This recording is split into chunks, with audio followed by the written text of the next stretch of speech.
glad we paid our respects. It's a tough situation. Great people, great parents, wives, family. A beautiful ceremony. I guess you got to see that, at least part. Any questions? President Trump, did what you just witnessed make you think differently about going ahead with this war or even putting troops on the ground in the Middle East? We're winning the war by a lot. We've decimated their whole evil empire. It'll continue, I'm sure, for a little while. But very proud of the people, the parents. The parents were so proud of their boy, as they call him, my boy, in case the young lady. The parents are so proud. Many of them are military parents, as you know. So but it's always a very sad thing. The war itself is going unbelievably. It's as good as it can be. We have Pete here. Pete, and you have Steve Witkoff here. We have some additional questions. You're 1 week in now, sir. You're 1 week in at this point. How long, as of now, do you expect? Well, I think we've accomplished more in 1 week than anyone thought possible. We've wiped out their Navy, 44 ships. We've wiped out their Air Force, every plane. We've wiped out most of their missiles. You see, the missiles aren't coming much anymore. We've also hit their manufacturing areas where they make the missiles very hard. Did you know that AI is such? It is way down. And we've heard them where it hurts. Including about every form of leadership you can have, we've wiped out. You still expect up to 6 weeks total? I don't know. I don't know. I never project that, whatever it takes. But the military is almost non-existent, if you look. We could hit the military itself very hard, but maybe we will, maybe we won't. We haven't made that determination. What do you think about gas prices? Gas prices right now? Are you worried about gas prices right now? No. This is a short excursion into something that should have been done for 47 years. 47 years it's taken to do this, and no president had the guts to do it. You're worried you're going to end up coming back to Dover for more of these such dignified transfers? Sure, I hate to do it, but it's a part of war, isn't it? Who are you with? The Washington Post. Would you say it's part of war? The deaths are part of war, yeah. It's part of war. It's a sad part of war. It's the bad part of war. Did the United States bomb a girls' elementary school in southern Iran on the first day of the war and kill 175 people? In my opinion, based on what I've seen, that was done by Iran. Is that true, Mr. Hegseth? It was Iran who did that? We're certainly investigating. Still But investigating? the only side that targets civilians is Iran. We think it was done by Iran. Can you give us an Because they're very inaccurate, as you know, with their munitions. They have no accuracy whatsoever. It was done by Iran. Can you give us an idea of what unconditional surrender looks like to you? I mean, what do you want from Iran? I said unconditional, not conditional. I said unconditional. It's where they cry uncle, or when they can't fight any longer and there's nobody around to cry uncle. That could happen too, because we've wiped out their leadership numerous times already. So it's if they surrender, or if there is nobody around to surrender, but they're rendered useless in terms of military. Mr. President, can I ask you what Peter asked you a question yesterday? You said it wasn't the right time in that event, but he was asking whether you have indications of whether Russia is supporting Iran somehow in this. No, I have had no indication of that whatsoever. If they are, they're not doing a very good job, because Iran is not doing too well. What about the Strait of Hormuz? There's no traffic really going through it. Well, that's, the ship's choices, but we haven't cleaned out. We've wiped out their Navy. The Navy is now at the bottom of the sea, so that's the choice. This is an excursion. We figured oil prices would go up, which they will. They'll also come down. They'll come down very fast, and we will have gotten rid of a major cancer on the face of the earth. We will have taken out a cancer. Don't forget October 7th. Don't forget all of the things that have happened over the years, all caused by these people. So what we're doing is a great thing, not only for our country and not only for Israel, not only for the Middle East, but for the world. Secretary Bessent announced some moves to temporarily allow certain Russian oil sales to India. Are you considering any other moves, including the Well, if SPR? there were some, I would do it just to take a little of the pressure off. But I think that the oil pressure, but there's a lot of oil. We've got a lot of oil. Our country has a tremendous amount, and there's a lot of oil out there. Did you consider, That'll get healed very quickly. did you consider using the SPR or tapping into the SPR at some point? Strategic reserve. Yeah. Well, I'm the one that built them up. Biden used them so that he could get some extra votes in the election. It turned out it wasn't even him that ran. It was Kamala. And she obviously didn't get any extra votes because we won in an absolute landslide. So he should have used it for that. He used it I filled it up. And he brought it down to the lowest level it's ever been. We will start at the appropriate time, which is basically a gut instinct. We will start filling up these strategic reserves. What are the circumstances where you'd send in ground troops? How are you thinking about that? I don't even want to talk about it now. I mean, it's, I don't think it's an appropriate question. You know, I'm not going to answer it. Could there be? Possibly, for very good reason. Have to be very good reason.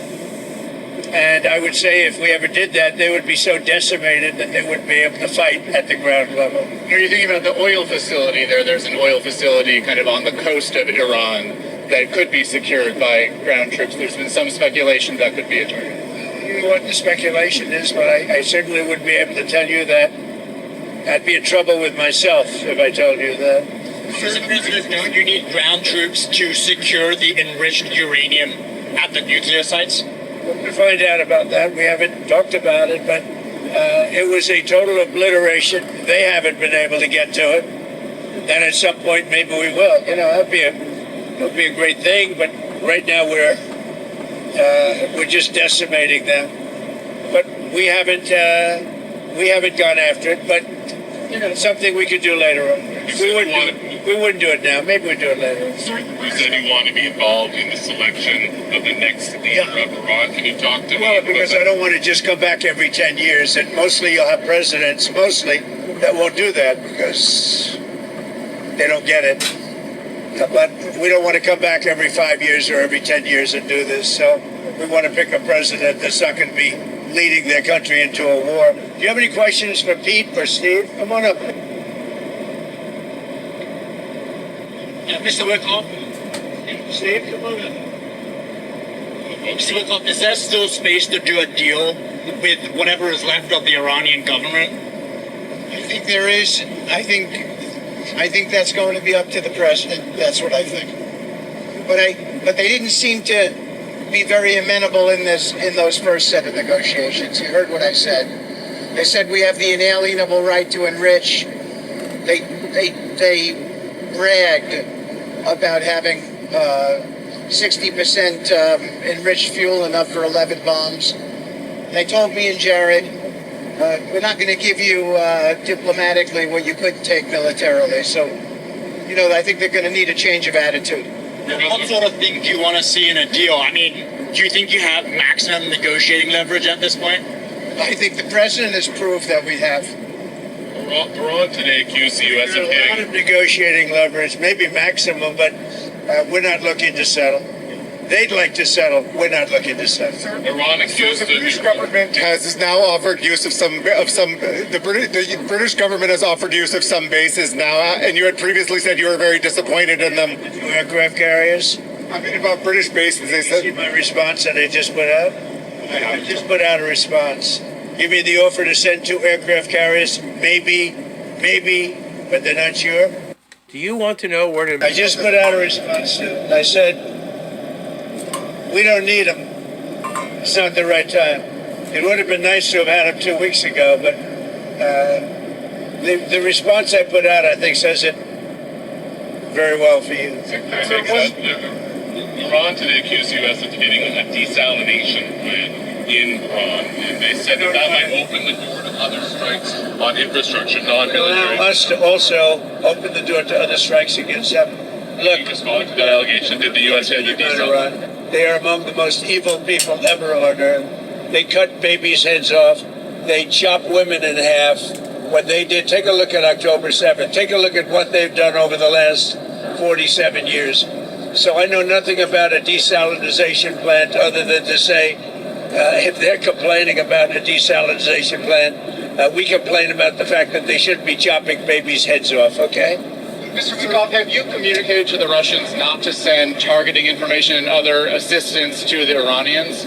Strongly said that. And do you believe that they are? I hope they're not. Do you see any evidence? We don't know, but it's not doing very well. If they are, it's not helping much. If you take a look at what's happened to Iran in the last week, if they're getting information, it's not helping them much. What would it mean to you if they were? I mean, even if it's not helping the Iranians particularly much, it's still involving themselves in a conflict that they're not directly. They'd say we do it against them, wouldn't they? Huh? Wouldn't they say that? We do it against them? I don't know. Look, they can give all the information that they want, but the people they're sending it to are overwhelmed. Russia would be overwhelmed too. Anybody would be overwhelmed. We have the greatest military on earth, and I built it in my first term, and unfortunately, I'm forced to use it now. But when you look at what we did with Venezuela, when you look at what we did with the B-2 bombers, that was a very big moment because Iran was going to have a nuclear weapon within 2 or 3 weeks, and that stopped it, and it stopped it cold. And you ask about maybe going back and getting that, something could happen at the right time. Is Iran running out of missiles and drones, or do you expect those counterattacks to continue with their Not only that, manufacturing capability also. We've hit the manufacturing very hard. They're at about 9% of what they sent out in the first 2 days, and we think that's because they don't have that much. We've knocked out about 70% of the launchers. The launchers are a big deal. Very hard to get, very expensive. I'm going to talk about leverage. With every passing day, we have more and more leverage because we have more and more capabilities. We're hitting them harder and harder, and they have less of an ability to defend themselves. So we're pressing the offensive every single day, creating all the leverage the president needs for the outcoming ones. So it sounds like you think they're running out of water, both of the drones and the missiles. When you look, I mean, they're sending in much less drones. They're being decimated. Now, you know, at some point, I don't think there'll be anybody left maybe to say, we surrender, but they're being decimated. And when you look also, all of a sudden they apologized to the Middle Eastern states that they shot at them. I was very surprised to see they did that, but you mark that down as a victory for us and for the Middle Eastern states who are really friends of ours. But I guess they're not going to be shooting at them anymore. They apologized, and we'll see what happens. But that's a big loss. That's a surrender right there. I called it a surrender today. When they apologized and said they're not shooting at them anymore, that's really a surrender to those states and to us. Okay, anything else? Some Iranians are concerned that the Kurds will carve out kind of an autonomous region as they did in Syria and Iraq. We're not looking to the Kurds going in.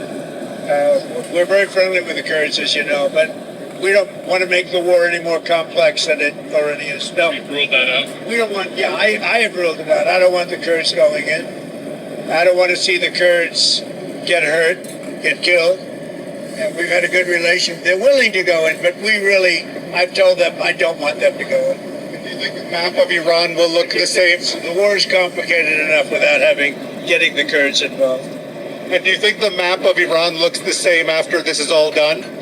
That I can't tell you. Probably not. Do you know if any shipping companies have taken the U.S. up on its offer of insurance to go through the Strait of Hormuz? We have it set up. We have a great insurance and reinsurance system, but I don't.